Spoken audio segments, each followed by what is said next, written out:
मेरे प्रस्ताव पर जो चर्चा हुई थी, मैं उसका उत्तर देने के लिए खड़ा हुआ हूं। लेकिन अपने उत्तर के दौरान अगर मैंने कुछ प्रश्न खड़े किए तो उनका उत्तर कौन देगा?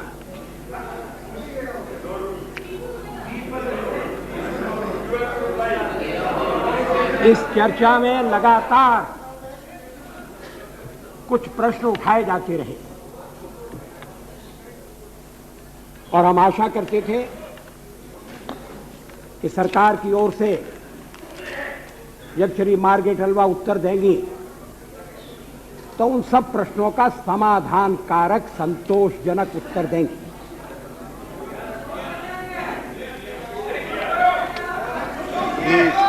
प्लीज मेरे प्रस्ताव के दो हिस्से हैं, एक हवाला के बारे में और सदस्यों को, इस सदन के सदस्यों को कथित रूप से जो धन देने का मामला है वो प्रस्ताव के दूसरे भाग में। मैं उस दूसरे भाग को पहले लेना चाहता हूं। श्रीमती मार्ग्रेट हलवा ने उसका क्या उत्तर दिया? उन्होंने ये भी नहीं कहा कि हम सारे मामले की जांच कर रहे हैं कि आखिर इस सदन के कुछ सदस्यों के बैंक अकाउंट में एक ही दिन एक ही व्यक्ति के दस्तखत से इतनी बड़ी धनराशि क्यों जमा की गई, कैसे जमा की गई। कर्नाटक में क्या हुआ, कौन अलवा हमारी पार्टी छोड़कर चला गया, इसका इस चर्चा से क्या संबंध है? कांग्रेस पार्टी, वो भी आपके यहाँ आया था, ये भी आपके पास आया था, ये भी आया था।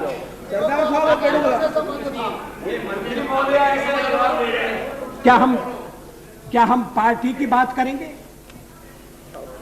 कांग्रेस पार्टी की क्या हालत है, क्या मैं इसका उल्लेख करूं? यह चर्चा का विषय नहीं है। इतनी बड़ी घटना हुई है और अंत में उन्होंने अपील की हम दलबंदी से ऊपर उठें। उसका ये उदाहरण भी उन्होंने पेश किया और हमें देश के भविष्य का विचार करना चाहिए। हाँ, मैं मानता हूं विचार करना चाहिए। और हवाला एक ऐसी घटना है जिसने सारे सार्वजनिक जीवन को झकझोर दिया है। ये एक चुनौती भी है और एक चेतावनी भी है। हमारे सार्वजनिक जीवन में वर्षों से हमारी व्यवस्था में पिछले कई दशकों से जो बुराइयां एकत्र होती रही हैं, धीरे धीरे जिन्हें हमने एकत्र होने दिया है, उनका एक हिस्सा, बड़ा घिनौना हिस्सा हवाला के रूप में प्रकट हुआ है। भ्रष्ट उद्योगपति, भ्रष्ट राजनेता और भ्रष्ट अफसर। इसका अर्थ यह नहीं है कि सब उद्योगपति भ्रष्ट हैं, इसका अर्थ यह भी नहीं है कि सब राजनेता अप्रामाणिक हैं। अफसरों में भी बहुत अच्छे अफसर हैं, ईमानदार अफसर हैं, उत्तरदायित्व के साथ अपना पालन कर रहे हैं। मगर एक त्रिकोण पैदा हो रहा है, एक त्रिचाप है। वात पित्त कफ जब आवश्यकता से अधिक बढ़ जाते हैं तो शरीर के लिए रोग बन जाते हैं। मैं सोचता था कि हवाला कांड के इतने दिनों बाद लोकसभा की बैठक हो रही है और ये हम सबको, जिसमें सत्ता पक्ष भी शामिल है, और चंद्रशेखर जी इस बात के गवाह हैं कि जब ये हवाला कांड हुआ तो हम लोगों की बात हुई थी कि ये देश किधर जा रहा है, इसको रोकने की जरूरत है। आरोप प्रत्यारोप रहेंगे, जो अपराधी हैं वो कटघरे में खड़े होंगे और जो इस समय कटघरे में नहीं खड़े हो पा रहे, वो जनता की अदालत में कटघरे में खड़े होंगे। वो चुनाव में लोग उनसे जवाब मांगे। लेकिन अध्यक्ष महोदय, मैं आपको भी मिला था, आपको याद हो, केवल इसलिए नहीं, मैंने कहा था कि इसलिए मैं नहीं आपके पास आया हूं कि लोकसभा की बैठक बुला ली गई है, शांतिपूर्ण तरीके से ये बैठक कैसे चलेगी, इस सीमित प्रश्न पर विचार करने की जरूरत नहीं है, एक व्यापक प्रश्न पर विचार करने की जरूरत है। और चंद्रशेखर जी के साथ मैं उपराष्ट्रपति महोदय के यहां गया था इस सवाल पर चर्चा करने के लिए, और प्रधानमंत्री जी से भी चंद्रशेखर जी ने बात की थी, ऐसा उन्होंने मुझे बताया। हुआ क्या? क्या हम फिर अपने चुनाव क्षेत्र में जा रहे हैं हवाला के धब्बे लेकर, दाग लेकर, उसी व्यवस्था को लेकर, उसी तरीकों को लेकर? क्या फिर चुनाव काले धन के बल पर लड़े जाएंगे? चुनाव सुधार की बात बरसों से चल रही है। दिनेश गोस्वामी कमेटी बनी थी, कांग्रेस के सदस्य उसके मेंबर थे, महत्वपूर्ण सिफारिशें थी, उन सिफारिशों को बढ़ाया जा सकता था, उस वर्तमान के परिप्रेक्ष्य में उनमें संशोधन किया जा सकता था, परिवर्तन किया जा सकता था। वो मामला खटाई में पड़ा हुआ है, कोई चुनाव की सुधार की बात नहीं करता। लोकपाल विधेयक का क्या हुआ? बरसों से लोकपाल विधेयक पड़ा हुआ है खटाई में, और विवाद इस बात पर था कि प्रधानमंत्री उसकी परिधि में आएंगे या नहीं आएंगे। आप प्रधानमंत्री को लोकपाल की परिधि में लाएं या न लाएं, आज प्रधानमंत्री संदेहों की परिधि में आ गए, आरोपों की परिधि में आ गए। वो विवाद बिल्कुल नहीं रहा। उस मुद्दे पर मैंने खुद कहा है, एक बार नहीं, 2 बार 3 बार, कि उसको प्रधानमंत्री को उसकी परिधि में लाने में मुझे कोई एतराज नहीं है, मैं तैयार हूं।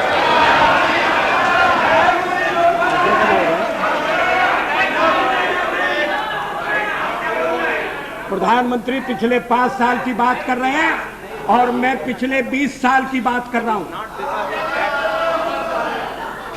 मैं 1957 से संसद का सदस्य हूं।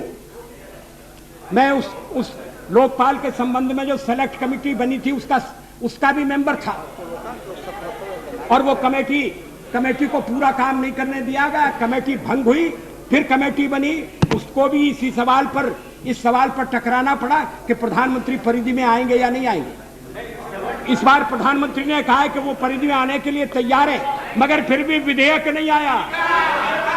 क्यों नहीं आया? देखिए, विधेयक क्यों नहीं आया, उसके क्या कारण थे, उसमें अवश्य जा सकते हैं, लेकिन आपका ये कहना कि एकमात्र यही कारण था, मैं बताना चाहता हूं एकमात्र ये कारण नहीं हो सकता, क्योंकि मैंने खुद कहा है कि उसको परिधि में ले आइए। अब वो कारण कैसे रहा? कारण कैसे रहा?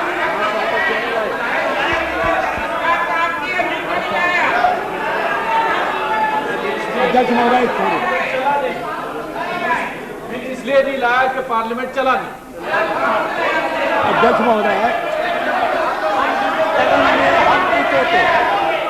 77 अध्यक्ष महोदय, सच्चाई ये है कि इस समय चुनाव की जो व्यवस्था है वो भ्रष्टाचार को बढ़ावा देती है, और इस भ्रष्ट व्यवस्था को बदलने में सत्ता पक्ष की रुचि नहीं है। इसीलिए ये व्यवस्था बदली नहीं गई। अभी भी इसके बदलने के कोई ठोस लक्षण दिखाई नहीं देते, ठोस सुझाव दिखाई नहीं देते। अब अगर सब बातें चुनाव पर छोड़नी है, कोई आपत्ति की बात नहीं, लेकिन फिर ये मार्गरेट जी ने जो अपने भाषण के अंत में, वक्तव्य के अंत में हमें जो उपदेश पिलाने की कोशिश की है, उससे हमें उन्हें बचा लेना चाहिए। या तो हम सुधार की बात करें और उसके लिए कठोर से कठोर कदम उठाने को तैयार हो, आवश्यकता पड़े तो शल्य क्रिया की जाए। आखिर हवाला, अभी मेरे मित्र कुछ कह रहे थे कि भ्रष्टाचार केवल चुनाव के कारण नहीं है। मैं मानता हूं केवल चुनाव एक कारण नहीं है, मगर चुनाव का बढ़ता हुआ खर्चा, आखिर धन कहां से आए? और जो धन देते हैं वो बदले में कुछ अनुग्रह चाहते हैं। लेकिन पहले केवल चुनाव के लिए धन लिया जाता था, आजकल 5 वर्ष पूरे 5 वर्ष धन लिया जाता है, 365 दिन धन लिया जाता है। ये हमने प्रगति की है, ये विकृति बढ़ी है।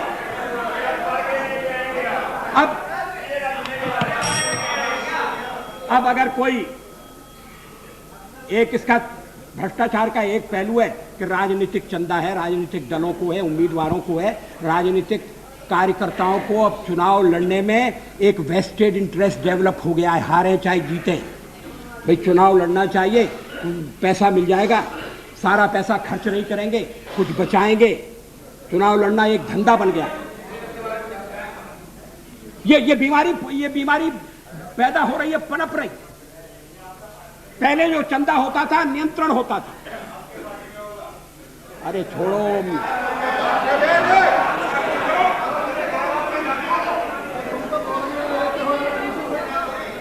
अध्यक्ष महोदय, मगर राजनीतिक भ्रष्टाचार का चुनाव के बढ़ते हुए खर्चे से सीधा संबंध है। मैं राजनीतिक भ्रष्टाचार की बात कर रहा हूं। आर्थिक भ्रष्टाचार अलग है, वो अपराध है। अंडर इनवॉइसिंग है, ओवर इनवॉइसिंग है, बरसों से चल रहा है।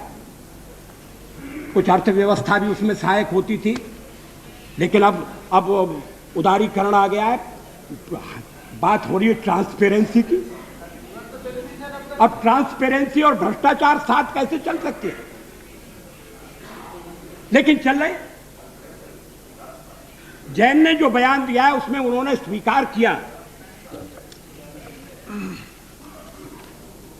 कि दुलहस्ती के प्रोजेक्ट के बारे में, दुलहस्ती का जो कॉन्ट्रैक्ट था उसके बारे में जो गोलमाल हुआ, उसमें उनको हिस्सा मिलने की आशा थी और इसलिए धन दिया उन्होंने ये भी कहा कि 1991 में 3 करोड़ रुपए उन्होंने देना स्वीकार किया, क्योंकि राउरकेला स्टील प्लांट के मॉडर्नाइजेशन के संबंध में उन्हें कुछ काम मिलने की आशा थी। अब औद्योगिकरण होगा, नए कारखाने लगेंगे, फास्ट ट्रैक लग रहे पावर प्रोजेक्ट, करोड़ों रुपए का मामला है, अरबों तक बात जा रही है। 15,000 उत्तर प्रदेश के चुनाव लड़ने वाले विधायक को दिलाने के लिए पंडित नेहरू के जमाने में एक मंत्री को सरकार छोड़ना पड़ी थी। 15,000 की। आज तो 15,000 करोड़ का भी कोई हिसाब नहीं। क्या ये मुद्दा ऐसा नहीं है जिस पर गंभीरता से विचार होना चाहिए? और अब अंतर्राष्ट्रीय कंपनी आ रही है, ये खतरा और बढ़ने वाला है। क्या सब बिकाऊ हैं? क्या सब खरीदने, कोई खरीदने वाले का इंतजार हो रहा है? अब ये जैन ने जो बातें कही हैं, इसकी जांच होना चाहिए थी। मैं नहीं जानता इसकी जांच हुई है या नहीं हुई है। क्या राउरकेला का मॉडर्नाइजेशन होने वाला था? ये राउरकेला के दस्तावेज से पता लग सकता है। अगर होने वाला था और उसमें काम मिलने की जैन को आशा थी, तो फिर 3 करोड़ उन्होंने दिया, इसकी पुष्टि होती है, कॉरबोरेट होता है। कॉरबोरेट कौन करेगा? अगर प्रधानमंत्री जी का नाम आता है तो किसकी हिम्मत है सीबीआई में? और मैं किसी रहस्य का उद्घाटन नहीं कर रहा। एक अफसर ने, और उस दिन मुझे अफसोस है कि सीबीआई के एक अफसर का नाम लेकर उस पर आरोप लगाया गया कि उसने रिपोर्ट इस तरह इसलिए दी है कि उसका रिश्तेदार कोई है बिहार में, वो भारतीय जनता पार्टी के साथ जुड़ा हुआ है। एक तरफ आप सीबीआई की तारीफ कर रहे हैं और एक तरफ आप सीबीआई के एक अफसर के खिलाफ, जो सदन में उत्तर नहीं दे सकता, आरोप लगा रहे हैं। मगर जिन्होंने आरोप लगाया उनको मालूम होना चाहिए कि एक अफसर ने जैन का बयान अंकित नहीं किया, पूरी टीम थी उसमें। लाल थे, वो डायरेक्टर हैं, डिप्टी डायरेक्टर हैं, जॉइंट डायरेक्टर हैं BR लाल, और उसमें एक और थे MP सिंह।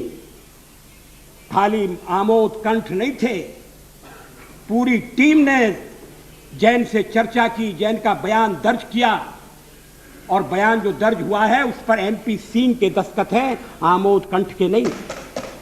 मगर आमोद कंठ को बाद में बुलाकर डांटा गया कि तुम्हारी ये हिम्मत।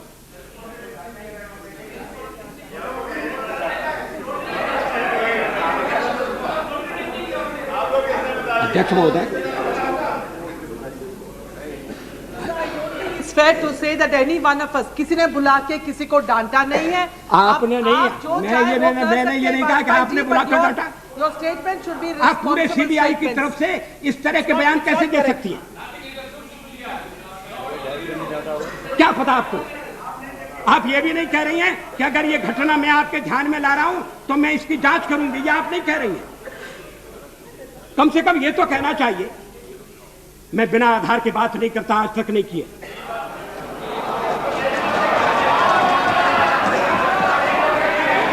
और मैं जानता हूं मैं एक गंभीर आरोप लगा रहा हूं, लेकिन आपने सीबीआई को पूरा ऐसा सर्टिफिकेट, ऐसा प्रमाण पत्र दिया है। क्या ये सीबीआई इस समय जो जांच कर रही है उसको प्रभावित करने का तरीका नहीं है? और अगर सीबीआई सब काम ठीक कर रही थी,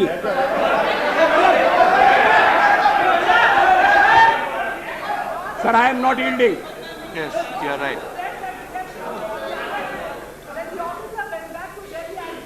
You kept him without a post for 4 months in Delhi. You didn't give him a post. And now you charge us. Mrs. Alva, This is not fair. If a particular officer is accused in this house and the Honorable State Minister did not defend that officer today, she should not feel so touchy if Atal Bihari Vajpayee is mentioning his name today. Why did you not raise objection that day when your members were accusing a particular member to be as a particular member of the CBI to be associated with BJP? कार्रवाई में लिखा हुआ। No, there was no reason. Mr. Speaker, sir, is it proper that a CBI officer is accused by the ruling party and the minister at that time kept quiet? She did not consider it her responsibility to defend that particular officer that day. If today Atal Bihari Vajpayee is mentioning, she is feeling very touchy. This is the standard they are maintaining. अध्यक्ष महोदय, आखिर सर्वोच्च न्यायालय ने हाल में जो निर्देश दिए हैं उन्हें देने की आवश्यकता क्यों पड़ी? अगर सीबीआई इस तरह का संगठन है और इस हवाला के मामले में भी इस तरह का आचरण कर रही थी कि जिस पर कोई उंगली नहीं उठ सकती थी, शिकायत का कोई मौका नहीं था, तो फिर सर्वोच्च न्यायालय ने क्या शून्य में कल्पना से नए निर्देश जारी किए? मगर सर्वोच्च न्यायालय ने नए निर्देश जारी किए और उन निर्देशों का निचोड़ यह है कि सीबीआई के बारे में, आचरण के बारे में किसी तरह का संदेह नहीं रहना चाहिए, संदेह नहीं होना चाहिए। अध्यक्ष महोदय, ये सवाल बार बार पूछा गया है, मैं भी अगर पूछूंगा तो फिर से शोर शराबा हो जाएगा। आखिर जैन के वक्तव्य में प्रधानमंत्री जी का नाम है, उनको धनराशि दी गई, इसका उल्लेख है। केवल इस तरह के आरोप जैन की डायरी के कारण। Mr. Patra, ये ठीक है कि ये उनका हल्फिया बयान है। अब पूछा जाता है डायरी में तो प्रधानमंत्री का नाम ही नहीं। this is not correct. Let him have his say. डायरियां सीबीआई ने जब्त कर ली थी। डायरियों के अलावा भी बयान हैं और वो बयान, क्योंकि जो मुख्य अभियुक्त है उसके बयान है, उनकी जितनी कीमत है उतनी कीमत है। मगर उसी के बयान के आधार पर आपने औरों के विरुद्ध कार्रवाई की है और आधा कारण ये बताया है कि उस बयान को कॉरोबोरेट हमने करके देखा, डायरी में जो कुछ नाम लिखे थे कॉरोबोरेट करके देखा है। क्या प्रधानमंत्री के संबंध में भी कॉरोबोरेशन हुआ है? अडवाणी जी के ड्राइवर से पूछताछ की गई, अडवाणी जी के पीए से पूछताछ की गई, क्या प्रधानमंत्री के पीए से भी पूछताछ की गई, क्या प्रधानमंत्री के सचिवालय से पूछताछ की गई? अगर कानून जैन के बयान में कुछ और भी विस्तार से बातें हैं। उनमें कुछ और मंत्रियों के नाम हैं, जो मंत्री नहीं है उनके भी नाम हैं। क्या उनकी जांच की गई?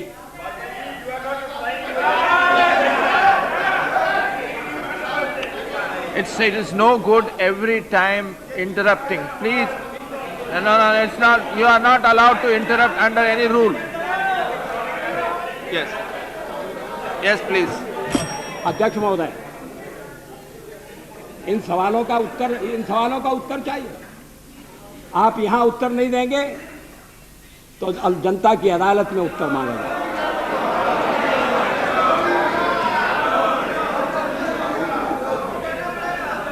लेकिन ये उत्तर देने में ये हिचक क्यों है? एक और प्रश्न पूछा गया था, मैं उसको भी दोहराना चाहता हूं। अगर आप तारीखें देखें, उन तारीखों का उल्लेख किया जा चुका है।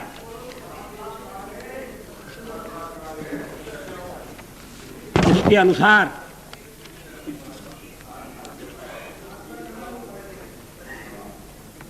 '91 में मई के महीने में ये डायरियां पकड़ी गई। नरसिंह राव जी की सरकार का गठन बाद में हुआ। सीबीआई उनके अधीन थी प्रधानमंत्री के नाते, और मार्गरेट जी उस समय भी सहायता कर रही थी। तो क्या मार्गरेट जी ने प्रधानमंत्री के ध्यान में ये डायरियां नहीं लाई, या सीबीआई के अफसरों ने ये डायरियां नहीं लाई? क्या देश के प्रधानमंत्री को इतनी बड़ी घटना के बारे में अंधेरे में रखा गया? और अगर अंधेरे में नहीं रखा गया, वो डायरियां प्रधानमंत्री के ध्यान में थी, तो जिन कांग्रेस के मित्रों के नाम उन डायरियों में थे, वो नरसिंह राव जी के मंत्रिमंडल में कैसे आए? हवाला टेंटेड और मंत्री के आसन पर विराजमान, और ये सिलसिला चलता रहा। अगर सुप्रीम कोर्ट ने इस मामले को हाथ में न लिया होता, अगर पब्लिक इंटरेस्ट लिटिगेशन में ये चीज नहीं उठाई गई होती, आखिर 2 साल तक क्या होता रहा, इसका जवाब चाहिए। डायरी के आधार पर कार्रवाई हुई है, और एक मंत्री तो अभी थोड़े दिन पहले लिए गए थे, थोड़े दिन पहले, मैं नाम नहीं लेता, और वो बाद में उनको हटना पड़ा, इस्तीफा देना पड़ा, चार्जशीट हो रही। तो लिए क्यों गए? क्या पता नहीं था? या प्रधानमंत्री ने सोचा कि जिनको ले। आप एक मिनट देखिए। My colleague has already said that in no investigation undertaken by the CBI is any report sent to the government, nor is called for by the government. That means the PMO, that means Margaret Alba. Whatever has been happening in any case, you can ransack my office, you can ask the prime ministers who were there before me, whether they got any report or they called for any report from the CBI in case of any investigation. I would like to know, sir. At least I have made inquiries in the PMO. There is not a single shred of paper which says that in such an investigation such thing has happened. There has never been any reporting. That's the position, sir.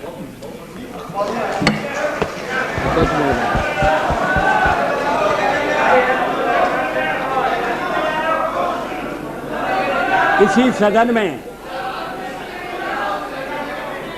अब प्रधानमंत्री के मुंह से हम इसी सदन में एक बार ये भी सुन चुके हैं कि बोफोर्स के मामले की वो दिन प्रतिदिन उस पर नजर रखकर और सच्चाई तक पहुंचने की कोशिश करेंगे। क्या हुआ? वो भी सीबीआई के पास है। क्या प्रधानमंत्री ये कह रहे हैं कि जब उन्होंने मंत्रियों को अपने मंत्रिमंडल में शामिल किया, उन मंत्रियों के बारे में उन्हें कोई जानकारी नहीं थी, वो हवाला में फंसे हुए थे, इसका उन्हें कोई ज्ञान नहीं था?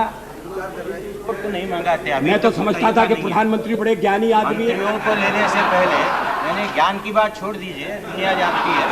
और आप कहें तो मैं अज्ञान की बात करने को तैयार। पुलिस से रिकॉर्ड मंगाने का तरीका मेरे पास तो नहीं है। ये पुलिस के रिकॉर्ड का सवाल नहीं है। देखिए, अगर व्यक्ति को मंत्रिमंडल में लिया जाता है, वो व्यक्ति किस चरित्र का है, उस व्यक्ति के खिलाफ कोई अपराध का मामला है या नहीं, ये देखा जाता है। अगर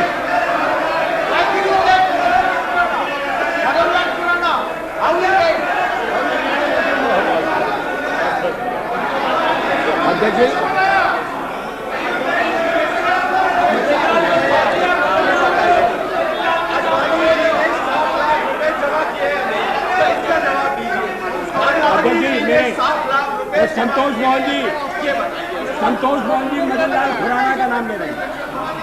वो खुराना जी सदन में नहीं है। धीरे मैं जवाब देने को तैयार हूं।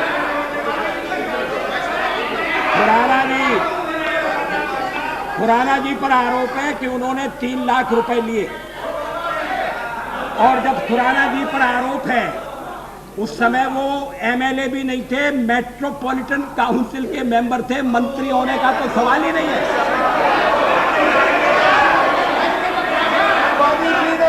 लेकिन उसको उन्होंने जमाया है या नहीं, इसका बात आपने चार्जशीट लगा दी, सवाल का जवाब आपने चार्जशीट लगा दी और इस आरोप को सिद्ध कर दिया कि चार्जशीट लगाने में भी बड़ा सिलेक्शन किया गया है, बड़े ध्यान से चार्जशीट लगाई गई है।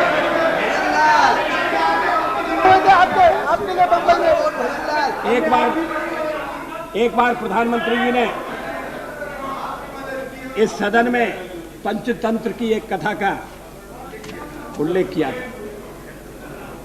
उन्होंने कहा था कि जब सर्वनाशे समुत्पन्ने अर्धम त्यजति पंडितः, जब प्रधानमंत्री ने देखा कि चुनाव निकट आ रहे हैं, सब कुछ जाने की बारी है, तो उन्होंने आधों की बलि चढ़ा दी। अब जिनकी बलि चढ़ाई गई है उन्हें मैं देख रहा हूं। मगर प्रधानमंत्री को पूरी कथा मालूम है। जो पंडित जी थे उन्होंने सोचा था कि अगर आधे की बलि चढ़ा देंगे तो आधा बच जाएगा, मगर हुआ यह कि पूरा का पूरा चला गया, उस व्यक्ति का गला काट दिया, वो जिंदा ही नहीं रहा। और ऐसे पंडितों से होशियार रहने के लिए पंचतंत्र में चेतावनी दी गई है। मैं नहीं जानता क्या होने वाला है। मगर अध्यक्ष महोदय,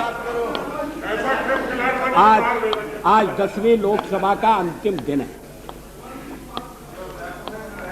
अब हम चुनाव की लड़ाई लड़ेंगे, लोकतंत्र के ढंग से लड़ाई लड़ी जाएगी। अब इसमें भी कोई आपत्ति की बात है? नहीं, हमें चुप बैठो।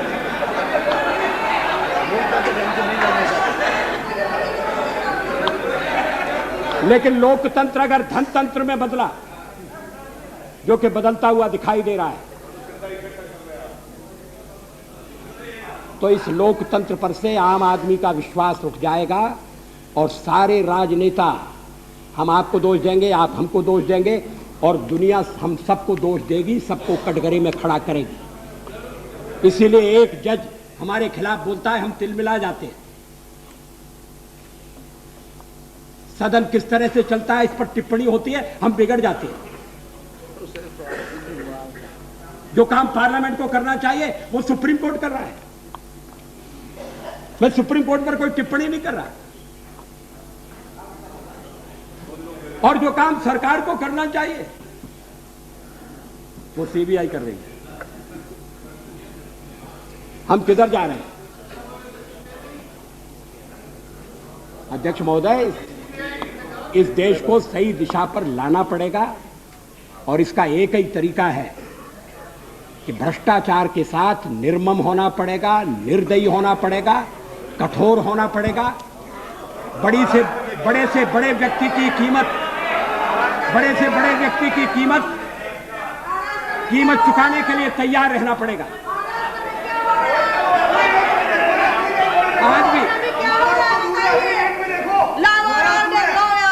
आज भी प्रधानमंत्री की चुप्पी ये किसी के गले के नीचे उतरने वाली नहीं है।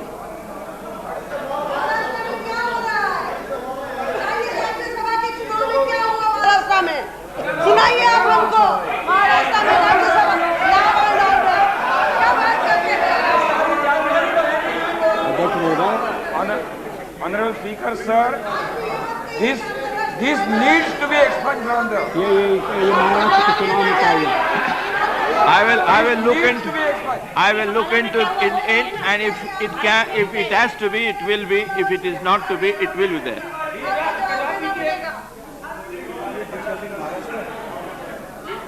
अध्यक्ष महोदय, मैं मार्गरेट का ही मैं अभी मार्गरेट को ही जवाब देने में लगा हूं कि एक और महिला खड़ी हो गई, बोलती जा रही है। पीएम ने अभी रेजिग्नेशन नहीं दिया, शर्म नहीं आ रही? आगे पीछे आपको समझने में देर है अभी जी, भैया जी, आपको समझने में देर है अभी। हाँ, पहली बार आई। Yes, please. अध्यक्ष महोदय, मुझे खेद है कि हमारे सहयोगी सदन में नहीं है। अगर शायद आप उनका संशोधन स्वीकार कर लेते तो उनको सदन में रहने का एक कारण मिल जाता, आधार बन जाता। शायद वो मेरे प्रस्ताव के साथ वोट करना नहीं चाहते, यह भी हो सकता है। लेकिन अपने भाषण के अंत में जॉर्ज फर्नांडिस ने जो सुझाव दिया था, प्रधानमंत्री ने उसे सुना नहीं। मार्गरेट उस सुझाव के बारे में उल्लेख करती, ये तो संभव नहीं था, वो तो लिखा हुआ अपना वक्तव्य पढ़ रही थी। Why are you please मगर जॉर्ज interrupting? फर्नांडिस ने भाषण के अंत में एक बहुत गंभीर ठोस सुझाव दिया था। हम तो आशा करते थे कि पार्लियामेंट की बैठक होने से पहले कानून अपना काम करेगा, जो अपराधी हैं वो दंड पाएंगे। मगर ये व्यवस्था, क्या ये व्यवस्था और व्यवस्था की विकृतियां हमारे लिए चुनौती नहीं है? क्या इनके बारे में हमें सोचना नहीं चाहिए, कुछ करना नहीं चाहिए?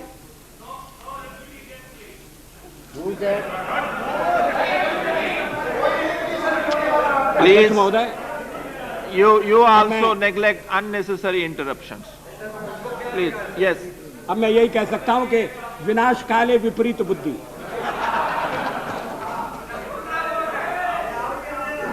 मगर अभी भी समय है, चुनाव की व्यवस्था में ऐसे परिवर्तन किए जाने चाहिए। मैं ये नहीं कहता उनसे भ्रष्टाचार मिट जाएगा, देश शुद्ध हो जाएगा, पवित्र हो जाएगा। मगर जो लोग काले धन से नहीं लड़ना चाहते, उनके लिए काला धन लेना एक अनिवार्यता नहीं बनी रहेगी। चुनाव में खर्चा कैसे कम हो, टेलीविजन का दुरुपयोग कैसे रुके? प्रतिदिन जब टेलीविजन खोलो, प्रधानमंत्री सूरज की ओर बढ़ रहे हैं।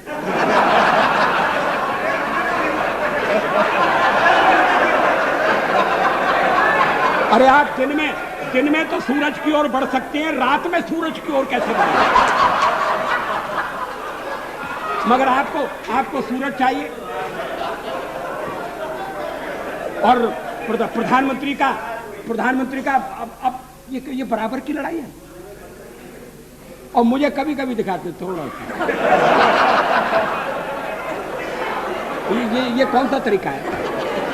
आप सब राजनीतिक दलों को समय दे सकते हैं, खर्चा कम करने का एक तरीका ही है। चुनाव कमीशन सभाओं का आयोजन कर सकता है, पोस्टर निकाल सकता है, हम लोग पर्चियां बांटते हैं, जो पर्चियां बांटने का एक तरीका ढूंढा जा सकता है, खर्चे कम किए जा सकते हैं।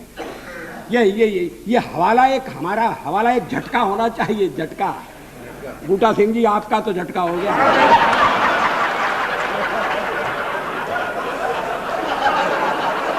झटके कहने से मेरा मतलब है कि एक हमें धक्का लगना चाहिए, और इस धक्के के रूप में अगर कोई अच्छी बात निकलती है तो बुराई में भी अच्छाई निकली, ऐसा कहा जाएगा। बहुत बहुत धन्यवाद।